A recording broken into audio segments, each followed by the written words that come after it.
यशया अध्याय 65।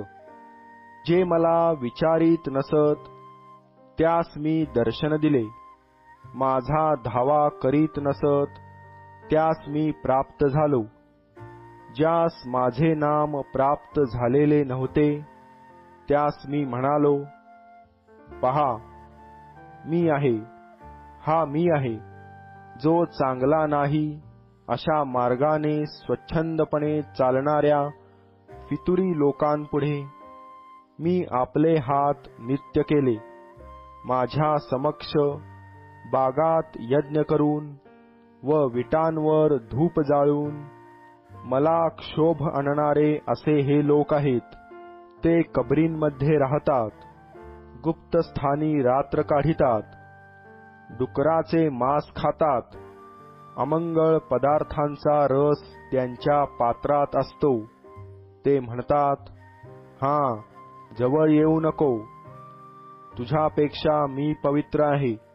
ते माझ्या नाकात धुरासारखे सतत पेटलेल्या अग्नीसारखे आहेत। पहा, माझ्यासमोर हा लेख आहे, मी पारिपत्य करीपर्यंत उगा राहणार नाही।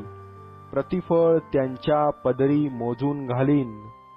तुमच्या दुष्कर्माचे आणि तुमच्या वाडवडिलांनी पर्वतावर धूप जाळिला व टेकड्यांवर माझा अपमान केला, त्या दुष्कर्माचे फळ मी त्यास देईन असे परमेश्वर म्हणतो। मी आधी त्यांच्या कर्माचे फळ त्यांच्या पदरी मोजून घालीन, परमेश्वर असे म्हणतो। द्राक्षांच्या घोसात नवा द्राक्षारस दृष्टीस पडला असता त्यात लाभ आहे, म्हणून याचा नाश करू नका असे लोक म्हणतात। त्याप्रमाणे मी आपल्या सेवकांस्तव करीन, मी अवघ्यांचा नाश करणार नाही। मी याकोबातून संतान, यहूदातून माझ्या पर्वतांचा वारस उत्पन्न करीन। माझे निवडलेले त्याचे वतन पावतील, माझे सेवक तेथे वस्ती करीतील। माझा धावा करणाऱ्या लोकांसाठी शारोन कळप चारण्याचे कुरण होईल, अखोराचे खोरे गुरांचा गोठा होईल। पण तुम्ही परमेश्वरास सोडिले, जे तुम्ही माझ्या पवित्र पर्वताची पर्वा करीत नाही।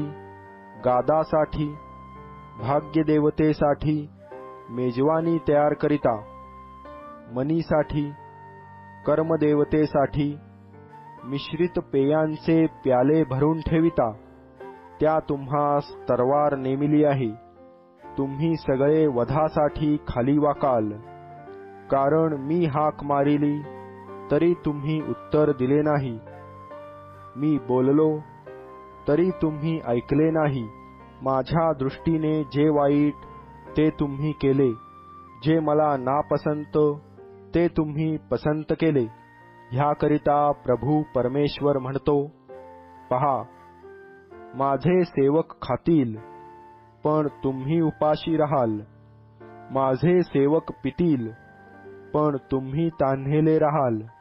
पहा, माझे सेवक आनंद करीतील पण तुम्ही फजित व्हाल।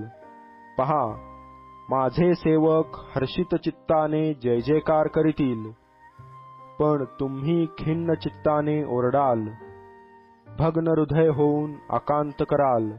तुम्ही आपले नाव मागे ठेवाल, त्याचा उपयोग माझे निवडलेले लोक शाप देण्याकडे करून म्हणतील की, प्रभू परमेश्वर तुला जीवे मारील।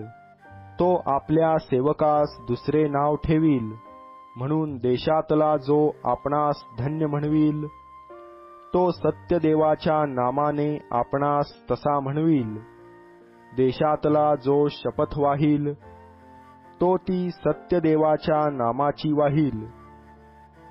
कारण पूर्वीच्या कष्टांचा विसर पडला आहे व ते माझ्या दृष्टीआड झाले आहेत। पहा, मी नवे आकाश व नवी पृथ्वी निर्माण करीतो। पूर्वीच्या गोष्टी कोणी स्मरणार नाहीत, त्या कोणाच्या ध्यानात येणार नाहीत। परंतु जे मी उत्पन्न करीतो त्याने तुम्ही सदा आनंदी व्हा व उल्हास पावा. पहा, मी यरुशलेम उल्हासमय, तिचे लोक आनंदमय करीतो. मी यरुशलेमेविषयी उल्हास पावेन, माझ्या लोकांविषयी आनंद पावेन. तिच्यात शोकाचा व आकांताचा शब्द पुन्हा ऐकू येणार नाही. यापुढे थोडे दिवस वाचणारे अर्भक तिच्यात जन्मास येणार नाही. जो पुऱ्या आयुष्याचा होणार नाही असा म्हातारा तिच्यात असणार नाही. तेथील जो कोणी तरुणपणी मरेल तो 100 वर्षाचा होऊन मरेल. ते घरे बांधून त्यात राहतील, द्राक्षांचे मळे लावून त्याचे फळ खातील. ते घरे बांधतील आणि त्यात दुसरे राहतील. ते लावणी करीतील आणि फळ दुसरे खातील, असे व्हावयाचे नाही. कारण वृक्षाच्या आयुष्याप्रमाणे माझ्या लोकांचे आयुष्य होईल व माझे निवडलेले आपल्या हाताच्या श्रमाचे फळ पूर्णपणे भोगीतील. त्यांचे परिश्रम व्यर्थ जाणार नाहीत. संकट तत्काळ गाठील अशा संततीला ते जन्म देणार नाहीत. कारण परमेश्वराने आशीर्वाद दिलेली ती संतती आहे व त्यांची मुले त्याजवळ राहतील. त्यांनी हाक मारण्यापूर्वी मी उत्तर देईन. ते बोलत आहेत तोच मी त्यांचे ऐकेन असे होईल. तेव्हा लांडगा व कोकरू एकत्र चरतील. सिंह बैलाप्रमाणे कडबा खाईल.